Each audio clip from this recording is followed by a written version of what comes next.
motema etondi sami naposa na yo aba papa molimo nanga ezoganga koluka yo nana kotika te o kotambola na yo osamotema nanga.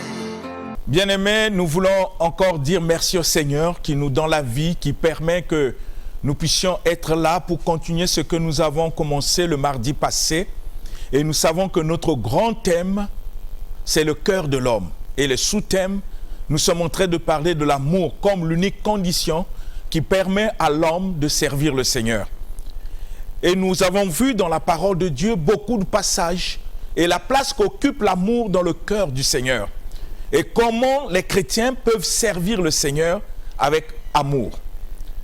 Et nous avons dit au cours de cette émission que sans amour, il est impossible de servir Dieu. Bien-aimé, servir Dieu, ce n'est pas un mouvement, ce n'est pas un problème d'enthousiasme. Servir le Seigneur, c'est une question de vie. C'est ainsi que nous devons comprendre quelle est sa volonté. Parce que vous ne pouvez pas servir un Dieu auquel vous n'avez pas la révélation sur sa volonté. Pourquoi nous parlons de la révélation sur sa volonté? Mais parce que ce Dieu que nous servons, lui-même a dit dans la parole, vos voix ne sont pas mes voix et vos pensées ne sont pas mes pensées. Nous allons insister sur cela pour que nous puissions comprendre qu'il est impossible de servir Dieu avec nos voix, de servir Dieu avec nos pensées. Vous comprenez la raison qui a amené le Seigneur à nous envoyer le Saint-Esprit. Et quand Jésus parle du Saint-Esprit, il nous décrit la mission. 1, pour nous enseigner toutes choses. 2, pour nous conduire dans toute la vérité. Donc nous dépendons du Saint-Esprit, qui est même la personne même de Dieu lui-même. Aujourd'hui, nous avons cet enthousiasme de servir le Seigneur, mais parfois nous le servons sans sa volonté. On sert Dieu sans Dieu. C'est comme si nous voulons imposer au Seigneur notre volonté. C'est comme si nous voulons que Dieu puisse faire exactement ce que nous pensons, ce que nous voulons voir. Nous sommes loin de se soumettre à sa volonté. Simplement, peut-être nous n'avons pas la révélation de sa volonté, ce qu'il attend de nous, ce qu'il dit dans sa parole. Nous avons lu le livre de Matthieu, auquel le Seigneur est en train de donner des instructions à ses apôtres, d'une manière stricte. Il dit aux apôtres, enseignez-leur à observer et à obéir tout ce que je vous ai prescrit. C'est une prescription que Dieu veut que ceux qui se lèvent en son nom puissent enseigner à l'Église. Les prescriptions que le Seigneur a laissées, ça ne vient pas de nous. Ça ne vient pas de nos pensées, ça ne vient pas des études que nous avons faites sur le plan théologique. Mais ça vient de lui. Et c'est le Saint-Esprit qui a pour mission de nous révéler, de nous faire comprendre les prescriptions que le Seigneur a laissées pour son Église. Et c'est dans ces prescriptions que l'Église a la vie. Parce que la parole dit, au commencement était la parole, en elle était la vie, et cette vie était la lumière des hommes. Bien-aimés, nous ne devons pas servir Dieu parce que nous le voulons. Nous devons servir Dieu parce que notre cœur est disposé, disponible à mettre en pratique ce qu'il nous demande, ce qu'il attend de nous, pour que nous puissions devenir des vrais instruments entre ses mains. Il n'y a que l'amour. Parce que l'amour est divin. Si nous voyons dans nos églises ce que nous sommes, bien-aimés, dire aux gens qu'on est chrétien, c'est une bonne chose. Mais au fond de toi, est-ce que tu as l'assurance que tu l'es? Est-ce que tu sais comment on devient chrétien? Et nous devons poser des questions. Comment nous servons le Seigneur? Dans quel état de cœur? Dans quel état d'esprit? Si nous ne comprenons même pas que l'amour doit être au centre de tout. Parce que le Dieu que nous servons, il est amour, bien-aimé. La Bible définit Dieu comme amour. Dieu est amour. Et le Seigneur nous a recommandé de plusieurs manières que nous devons nous aimer les uns les autres. Nous devons avoir l'amour les uns pour les autres. Et il va plus loin parce que l'amour ne se limite pas sur des gens qui t'aiment. Non, Dieu va plus loin dans le livre de Matthieu. Il recommande à ses disciples, à ceux qui veulent le servir. Il dit, aimez vos ennemis. Aimez vos ennemis, dit le Seigneur. Priez pour ceux qui vous persécutent. Faites du bien à ceux qui vous maltraitent. C'est les recommandations du Seigneur. Nous pouvons parler de la nouvelle naissance. Nous pouvons parler des exploits que nous faisons, que les hommes acclament. C'est une bonne chose. Mais le Seigneur parle de ça aussi dans le livre de 1 Corinthiens 13. Il dit on peut distribuer, on peut être gentil. On peut faire des dons aux hommes. C'est pas mauvais. Dieu ne dit pas que c'est mauvais. Non, c'est bien. Mais le Seigneur dit si on fait toutes ces choses et qu'au fond de notre cœur, nous n'avons pas l'amour tel que le Seigneur l'a défini dans sa parole. Dieu pose la question. À quoi nous sert de faire toutes ces choses si au fond de notre cœur, nous n'avons pas l'amour? Vous comprenez que le problème d'amour est primordial. Et parfois, nous les chrétiens, nous ne le cherchons pas. Nous voulons voir des grandes choses dans notre vie. Nous voulons que Dieu opère des choses extraordinaires. Mais nous ne nous rendons pas compte de ce qu'il attend de nous. Et tant qu'individu, vous allez constater que dans toute la parole de Dieu, de Genèse jusqu'à l'Apocalypse, les remarques que Dieu fait aux hommes, c'est les remarques des comportements. C'est les remarques de comportement. Vous savez comment Dieu a chassé Adam dans le jardin d'Éden? C'est le comportement. La repentance interpelle notre comportement. Dieu veille sur notre comportement, notre manière de faire, de vivre, de marcher, de parler, d'être en société. Il veille dans notre comportement, nous qui avons pris l'engagement de le servir. Il veut que le comportement de chaque chrétien doit avoir pour fondement l'amour. L'amour pur, l'amour qui est divin, l'amour qui vient de lui, l'amour qui est déversé dans notre cœur par le Saint-Esprit. Le manque d'amour, bien-aimé, ça fragilise l'Église. Le manque d'amour empêche l'Église d'avoir de l'impact au niveau de la nation. Le manque d'amour, bien-aimé, fait que ceux qui veulent se convertir n'arrivent pas. Parce qu'au milieu de nous, les chrétiens, tout ce qu'on trouve parfois dans le monde, on le trouve au milieu de nous. Les divisions, les querelles, les calomnies, les petits groupes, et même le tribalisme. Ce sont des mots qu'on trouve dans le monde, mais vous voyez dans les chefs des chrétiens, ces mêmes comportements se reproduisent. Comment un païen peut se convertir s'il constate que ceux qui se disent de Dieu se comportent parfois pire que les païens? C'est par manque d'amour, bien-aimé. L'amour ressemble de tout. Celui qui est né de nouveau doit vivre par l'amour, parce que le Seigneur dit, on reconnaît celui qui est né de nouveau par l'amour, uniquement par l'amour. Même la foi que nous avons, qui est l'unique condition qui nous rend agréable à Dieu. La Bible dit, sans la foi, il est impossible de lui être agréable. Mais cette foi ne peut que fonctionner par l'amour. La foi n'agit que par l'amour, tel que nous l'avons lu au cours de cette émission dans le livre de Galates.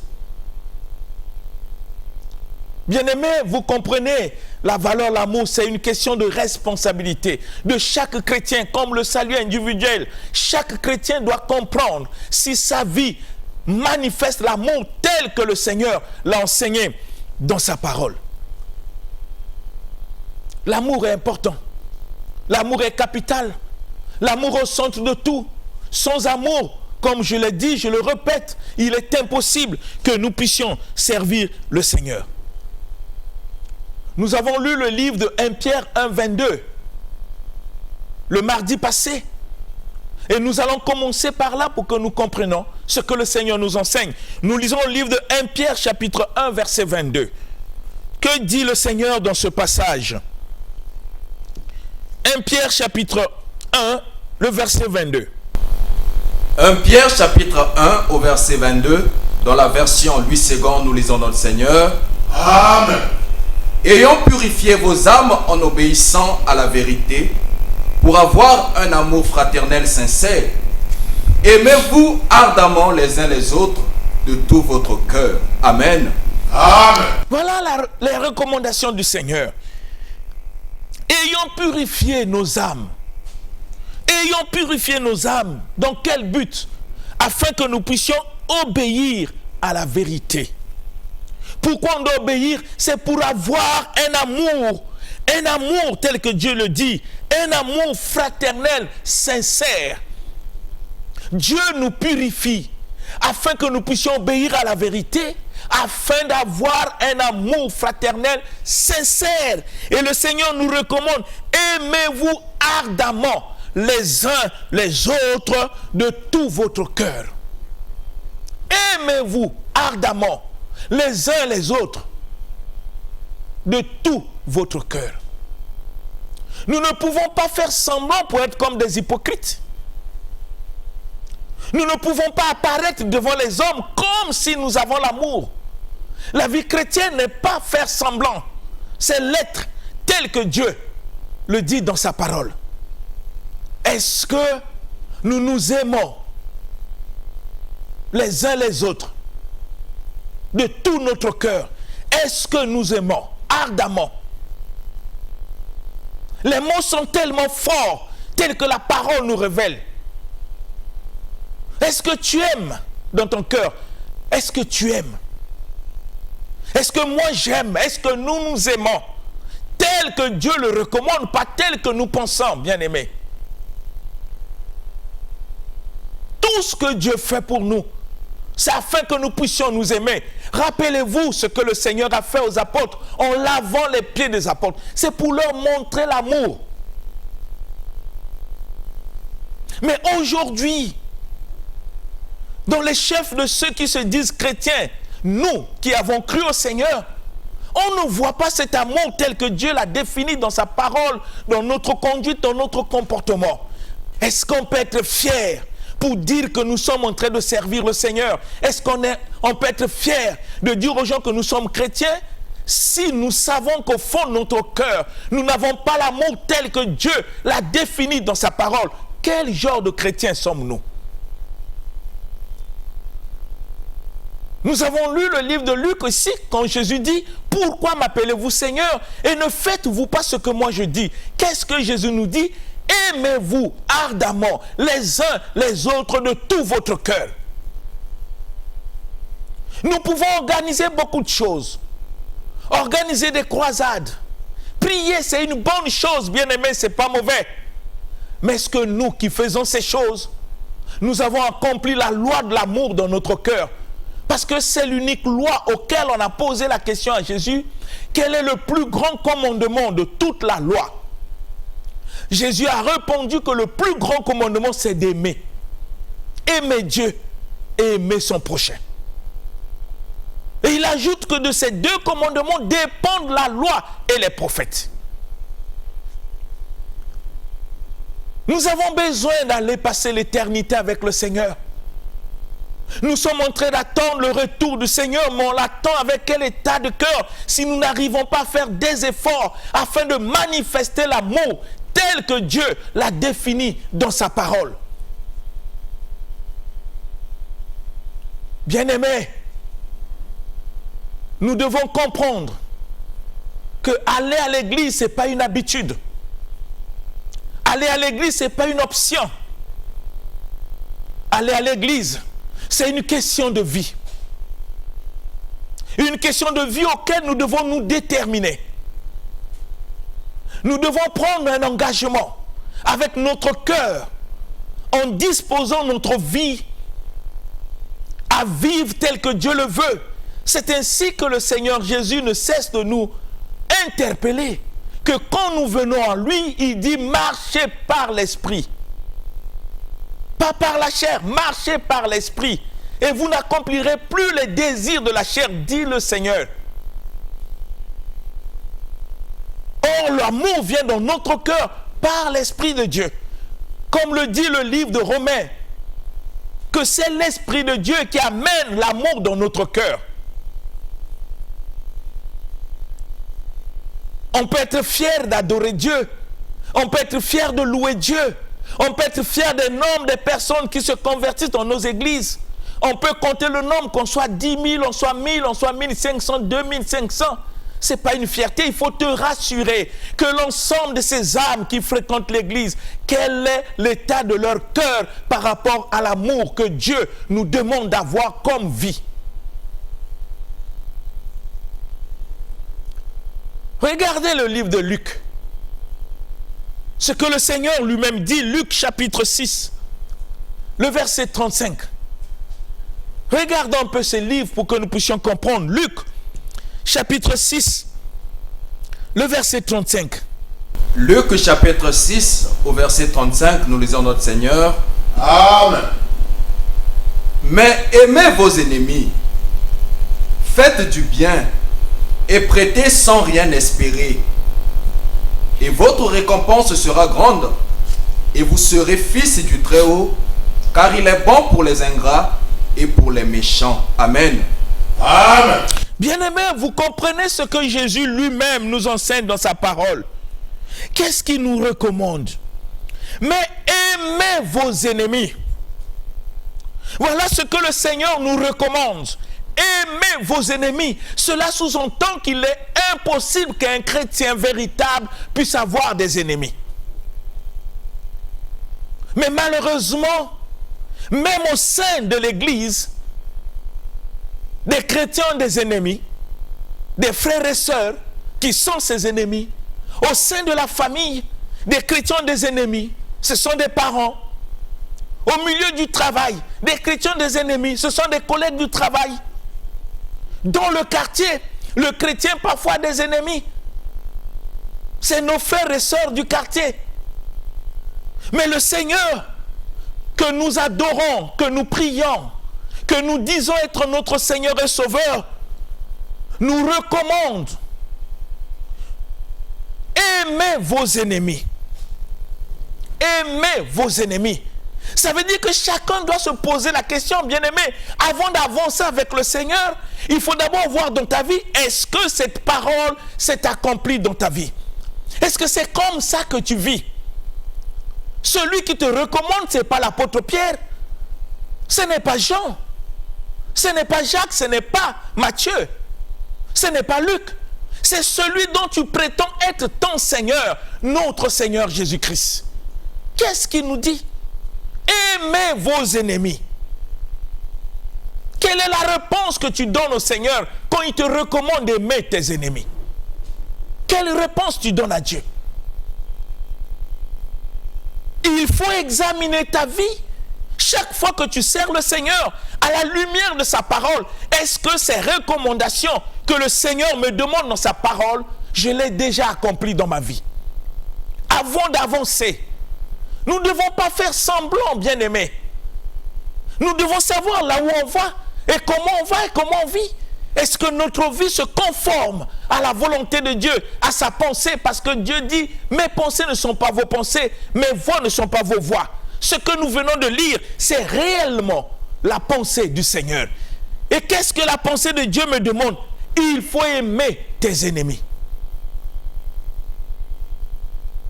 Il faut aimer. Comment quelqu'un qui ne sait pas aimer ses ennemis prétend servir Dieu? Comment? Tel que le Seigneur lui-même a su le dire. Comment tu prétends aimer Dieu si tu ne sais pas aimer ceux dont tu vois, tes frères, tes collègues, tes parents, tes frères et sœurs dans l'église? Si tu ne sais pas les aimer, comment tu peux aimer Dieu que toi tu ne vois pas? Parfois le Seigneur se pose des questions. Qu'est-ce que nous faisons exactement dans nos églises? Qu'est-ce que nous cherchons dans l'église? Pourquoi nous écoutons les enseignements? Dans quel but? Si nous ne sommes pas prêts à mettre en pratique ce que le Seigneur nous recommande à travers ses serviteurs, ces enseignements que Jésus a laissés pour l'église, si on n'est pas prêt à mettre en pratique, bien-aimés, soyons sérieux. Qu'est-ce que nous cherchons dans les églises? Si les recommandations du Seigneur, nous n'arrivons pas à les accepter pour faire de ces recommandations notre vie, c'est ça la nouvelle vie. C'est ça marcher en nouveauté de vie. N'imaginez pas une autre vie que la parole. Ce que nous lisons, ce n'est pas une connaissance, c'est une vie. C'est ainsi que Jésus a dit, Ne vous bornez pas seulement à écouter, ne vous bornez pas seulement à lire, mais mettez en pratique ce que vous lisez, ce qu'on vous enseigne. Dieu a inspiré la parole pour que ça soit mis en pratique par ceux qui se sont engagés à être ses disciples. Mais malheureusement, comment nous menons notre vie chrétienne? Si tu sens dans ton cœur que tu ne sais pas aimer et que tu es tranquille, tu as la paix, il y a un problème qui ne va pas. Parce que le chrétien véritable qui veut devenir ce que Dieu attend de lui, quand il constate que dans sa vie, il y a quelque chose qui ne cadre pas avec la volonté de Dieu, il est dérangé au fond de son cœur. Parce que chaque jour, il examine sa vie à la lumière de la parole pour voir si ce qu'il est correspond à ce que le Seigneur a dit dans sa parole. Dieu dit, aimez vos ennemis. Et si je me pose la question, est-ce que tu as des ennemis? Toi qui se dis chrétien, est-ce que tu en as les ennemis? Les gens que tu considères comme des ennemis, est-ce que tu en as dans ta vie? Est-ce que tu as des ennemis dans ta famille? Des gens que tu ne veux pas sentir ni voir. Même les rendre visite, tu n'arrives pas. Est-ce que tu as des ennemis au travail? Est-ce que parmi tes collègues du travail, il y a des gens qui sont des ennemis, auxquels tu salues par hypocrisie et qu'au fond de ton cœur, tu ne les portes pas? Qui sont tes ennemis? Est-ce qu'au sein de l'église, où tu communies avec tes frères et sœurs, est-ce que tu as des ennemis? Est-ce qu'il y a des gens que toi, tu ne peux pas faire causer ni saluer? Quand le culte finit, tu cherches à les dévier. Est-ce que tu as des ennemis? Est-ce que dans le quartier où tu vis, toi qui se dis chrétien, est-ce que tu as des ennemis? Mais si tu as des ennemis bien-aimés, comment tu peux prétendre servir le Seigneur? Comment? Si le Seigneur nous recommande dans sa parole, faites tous vos efforts. Ce que Dieu nous recommande, nous sommes capables de le faire parce que Dieu ne peut pas nous demander ce que nous ne pouvons pas. Tout ce qu'il nous recommande dans la parole, il sait que nous sommes capables. Bien-aimés, comment je peux servir Dieu si je sais que dans mon cœur, il y a des collègues du travail auxquels je ne veux pas voir, je les salue par hypocrisie? Comment je peux servir Dieu si dans le quartier, il y a des gens que je n'aime même pas voir ni saluer? Comment je peux servir Dieu si dans l'église, il y a des frères et sœurs, quand le culte termine, je dois les dévier parce que je ne veux même pas qu'ils me saluent? Comment je peux servir Dieu dans cet état de cœur? Comment? C'est quel Dieu que je sers? Comment je peux servir Dieu si je pense qu'au fond de mon cœur, j'ai des ennemis? Et tant que le Seigneur que je sers, Jésus-Christ, me recommande dans sa parole, aimez vos ennemis, c'est un ordre. C'est ce qu'il a prescrit pour son église. C'est un ordre. On ne discute pas avec un ordre. Si je veux montrer ma fidélité au Seigneur, ma loyauté à Dieu, ce n'est pas parce que je chante, ce n'est pas parce que je prêche la parole, ce n'est pas parce que je fais l'évangélisation. Non. Mais c'est parce que j'ai mis ma vie sur l'autel, en obéissant à sa parole, en vivant par la parole et pour la parole. Ça, c'est la fidélité. Gagner les âmes, c'est une bonne chose. Mais le Seigneur l'a dit pour les pharisiens, vous parcourez le monde pour gagner des âmes. Une fois convertis, vous les rendez 2 fois plus pire que vous, candidats à l'enfer. Dit le Seigneur dans le livre de Matthieu. C'est bien de faire des choses. Nous avons lu dans le livre de Corinthiens, c'est bien de parler en langue. C'est bien de démontrer aux gens que tu as des dons de miracles. C'est bien de démontrer aux gens que tu as le pouvoir de guérison, la puissance de guérison. C'est bien de démontrer aux gens. Mais le Seigneur se pose la question. Si tu parles en langue, si tu prophétises et que tu as même la connaissance de tous les mystères, si au fond de ton cœur, tu n'as pas l'amour, cela sert à quoi? Toutes ces démonstrations, Ça te sert à quoi? Lisez bien la parole pour comprendre la pensée de Dieu. Et au lieu de philosopher selon vous, lisez ce qui est écrit. Et Jésus nous recommande d'aimer nos ennemis bien-aimés. D'aimer nos ennemis. Et la question que tu dois te poser, est-ce que tu sais aimer tes ennemis? C'est-à-dire ceux qui t'ont fait du mal, des personnes qui ne te portent pas. Est-ce que tu sais les aimer comme Dieu te le recommande? Tu ne le fais pas pour toi. Fais-le pour le Seigneur auquel tu as pris l'engagement d'être son disciple. C'est une recommandation. Et le Seigneur dit, faites du bien. Parce que si on n'a pas l'amour, c'est difficile. Si l'amour n'est pas au centre du bien que nous faisons, ça devient une œuvre charnelle. Bien-aimé. Je ne dis pas que c'est un péché, je dis que ça devient une œuvre charnelle. Parce que tout ce qui est charnel n'est pas péché. Ça vient de l'homme. Mais tout péché est charnel. Ça devient une œuvre humaine. Je peux distribuer mes biens. Quand on fait du bien, je peux donner l'argent à l'orphelinat. Je peux distribuer mes biens, partager aux frères et sœurs. Mais c'est du bien que tu fais. Mais si cela n'est pas fondé dans l'amour, c'est une œuvre charnelle. Parce que ça vient de toi. Quand Dieu nous recommande de faire du bien, nous devons le faire avec un cœur plein d'amour divin. Pas un amour que nous fabriquons. L'amour tel que Dieu l'a défini dans sa parole. Le Seigneur dit, prêtez sans rien espérer. Sans rien espérer. Vous constatez que même au milieu des chrétiens, nous voulons souvent inviter des personnalités parce que nous savons qu'au retour, parfois, ils peuvent nous bénir. Quand on a déjà cette intention dans le cœur, on est déjà dans le faux. On est dans le faux. Comment je peux inviter des gens pour espérer qu'un jour, ils vont aussi me rendre le bien? Comment je peux avoir cette pensée étant chrétien? Et tant que le Seigneur me recommande dans sa parole, prêter sans rien espérer. Ça veut dire que je fais exception de personne. Je ne prête pas à des personnes que je pense un jour ils peuvent aussi me rendre. Non, je peux prêter même à des gens que je sais qui n'ont rien à me rendre. C'est ce que le Seigneur nous recommande dans sa parole. Ça fait partie des œuvres de l'amour dans notre vie, bien-aimée. Ça fait partie des œuvres de l'amour. Prêter sans espérer. Mais tout ce que nous faisons, tout ce que nous posons comme acte, si c'est pour attirer l'approbation des personnes et qu'on attend de ces personnes les éloges, le retour de ce que nous avons fait, bien-aimé, je te dis que tu es dans le faux. Tu n'es pas dans la volonté de Dieu. Ce n'est pas ce que la parole nous enseigne. Ce n'est pas ce que la parole nous enseigne.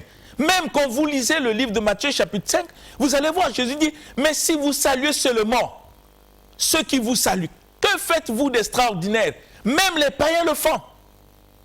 Donc Dieu veut que nous puissions aller au-delà, faisant des choses avec un cœur désintéressé et non pour attendre le retour. Même quand nous donnons à Dieu, bien-aimés, nous ne devons pas donner à Dieu dans le but d'attendre que Dieu puisse nous bénir ou multiplier. Parce que le Seigneur lui-même a dit dans la parole, il y a du bonheur à donner qu'à recevoir. Du bonheur à donner qu'à recevoir.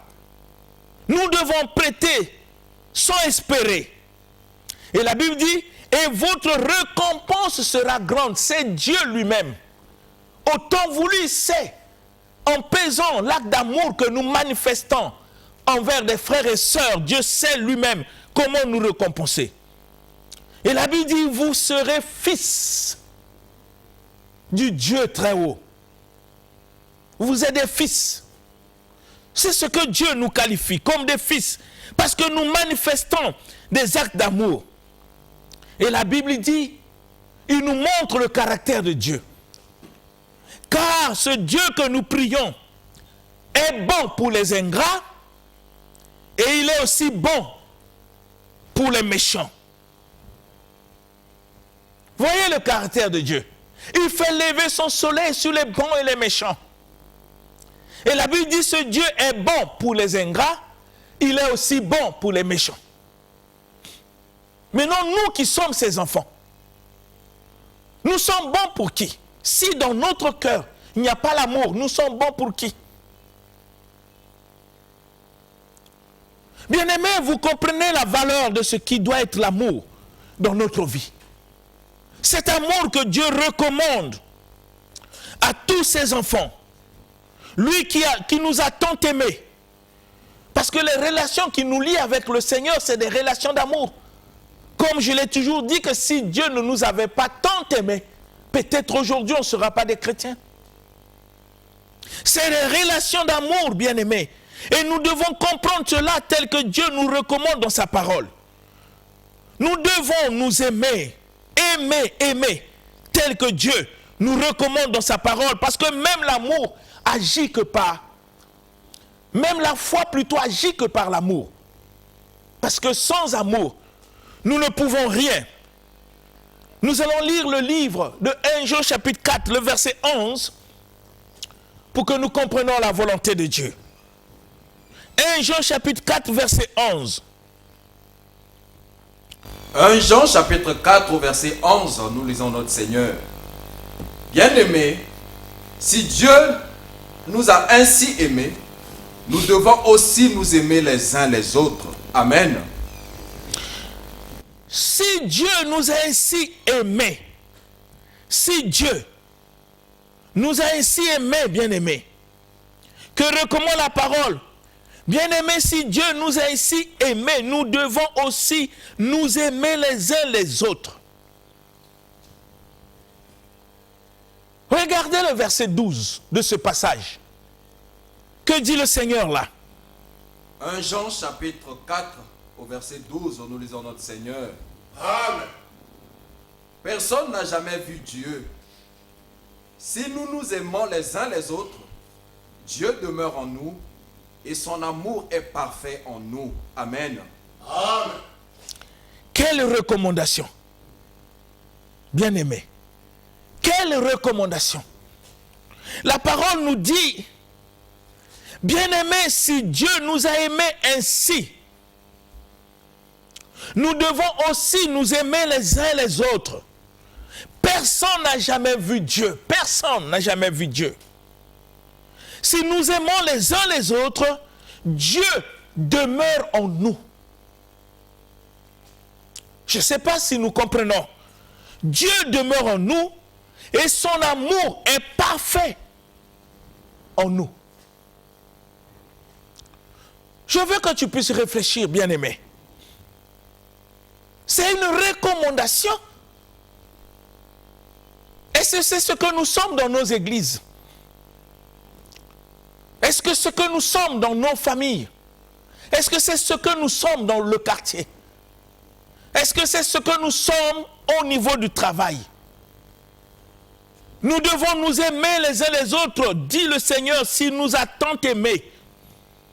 Bien-aimés, si Dieu nous a ainsi aimés, nous devons aussi nous aimer les uns les autres. Et la Bible nous dit que personne n'a vu Dieu. Personne n'a jamais vu Dieu. Personne. Mais si nous nous aimons les uns les autres, la Bible dit Dieu demeure en nous. Nous ne pouvons pas réclamer haut et fort que celui qui est en moi est plus fort que celui qui est dans le monde. Que Dieu demeure en moi si je sais qu'au fond de moi, je ne sais pas aimer. Comment Dieu peut demeurer en moi? Bien-aimé, c'est une recommandation. Comment Dieu peut demeurer en moi si je ne sais pas aimer? Dit la parole. Et si Dieu ne demeure pas en moi par manque d'amour, comment je le sers? Dans quel état d'esprit? Comment je le sers, bien-aimé? J'aimerais qu'on puisse réfléchir. Que de crier le nom de Dieu, que de parler le nom de Dieu, sans comprendre ce que la parole nous enseigne. Bien-aimés, nous devons comprendre Si on ne sait pas aimer, comment Dieu peut demeurer en nous? Comment? J'aimerais que nous puissions penser à cela. Si tu ne sais pas aimer, comment tu peux dire aux gens que Dieu demeure en toi? Parce que la parole nous recommande, si nous nous aimons les uns les autres, alors Dieu demeure en nous. Dieu, il demeure en nous. Nous devons comprendre cela. Si nous n'avons pas l'amour, comment Dieu peut demeurer en nous? Ce Dieu qui est amour, comment il peut demeurer en nous si nous n'avons pas l'amour? Qu'est-ce qui se passe dans nos églises? Qu'est-ce qui se passe dans le chef des chrétiens que nous sommes? La valeur de l'amour de Dieu, pour dire aux gens que Dieu demeure en nous. Comment tu peux être sûr que Dieu demeure en toi si tu sais qu'au fond de ton cœur, tu n'as pas l'amour? Et le Seigneur est tellement clair dans ce passage. Il demeure dans la vie de ceux qui ont l'amour. Il demeure. Et la Bible dit, s'il demeure en nous, c'est que son amour en nous est parfait. Tu pries, c'est une bonne chose. Tu jeûnes beaucoup, c'est une bonne chose. Mais comment est l'état de ton cœur? Quelle est la place qu'occupe l'amour dans ton cœur? Toi qui jeûnes tous les jours. Toi qui pries tous les jours. Toi qui prétends servir Dieu tous les jours. Comment tu jeûnes? Comment tu jeûnes? Bien-aimé. Nous devons comprendre cela, afin que nous ne puissions pas servir Dieu selon notre volonté, selon sa volonté, comme la parole nous explique. Quand tu sais que dans ton cœur, tu n'as pas l'amour, bien-aimé, ne continue pas dans cet élan pour prétendre servir Dieu. Rentre en soi-même, examine-toi et décide d'aimer tel que Dieu le recommande. Alors, tu seras fils et fille du Dieu très haut. Comprends ce que je suis en train de te dire. Lis les Écritures pour comprendre quelle est la volonté de Dieu. N'amène pas ta vie chrétienne dans l'aveuglement. Il faut te rassurer qui tu es dans le Seigneur. Si tu es dans sa volonté ou pas, il faut te rassurer avec ton cœur parce que tu mets en pratique ce que le Seigneur attend de toi. Je veux que tu puisses réfléchir à cela afin de laisser l'amour du Seigneur inonder ton cœur, de laisser l'amour de Dieu envahir ta vie pour que tout ce que tu fais en son nom puisse lui être agréable. Que mon Dieu continue à parler au fond de ton cœur par son esprit pour que tu comprennes ce qu'il attend de toi avant que tu puisses le servir. Que ça puisse être ainsi dans ta vie, dans ma vie, dans nos vies, pour la seule gloire du Seigneur Jésus-Christ, notre Seigneur et Sauveur. J'ai ainsi parlé. Amen. Amen.